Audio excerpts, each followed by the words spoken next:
Hello, j'espère que vous allez bien. Dans cette vidéo, on va voir les enfants non vaccinés sont-ils en meilleure santé.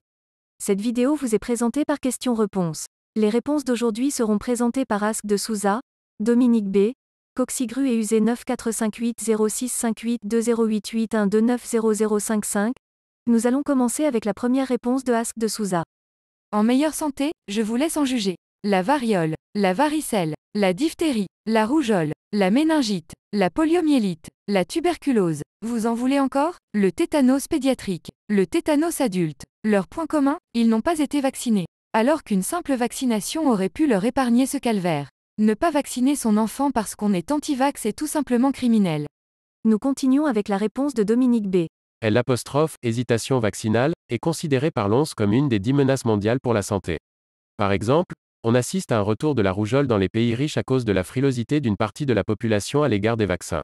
On estime à plus de 17 millions le nombre de vies sauvées dans le monde grâce aux vaccins contre la rougeole. Pour arrêter la transmission d'un virus, il faut une couverture vaccinale de 95% de la population.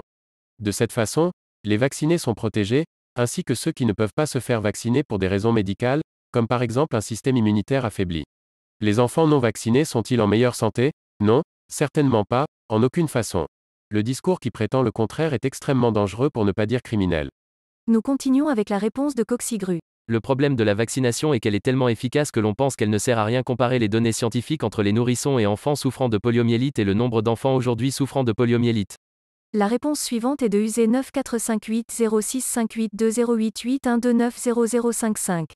Non, franchement, je rêve que mon fils soit atteint de la polio pour rester handicapé à vie. S'il pouvait se transformer en légume grâce à une méningite, c'est le top. Je ne comprends pas qu'en 2019 on pose encore la question. Du temps de mes parents, fin des années 80, Internet n'existait pas encore, il était difficile d'avoir un peu de culture scientifique et de se renseigner pour comprendre des concepts qui, je sais, peuvent être un peu complexes. Aujourd'hui, pour rester ignorant, il faut vraiment le faire exprès, merde. Arrêtez de suivre les vendeurs de peur qui, comme par hasard, se font beaucoup plus d'argent sur les livres et les sites qui répandent les conneries anti-vax que les labos ne se font de pognon avec les vaccins. La vidéo est terminée. Merci d'être resté jusqu'à la fin. Si cette réponse vous a aidé, merci de nous aider aussi en laissant un like et en vous abonnant à cette chaîne.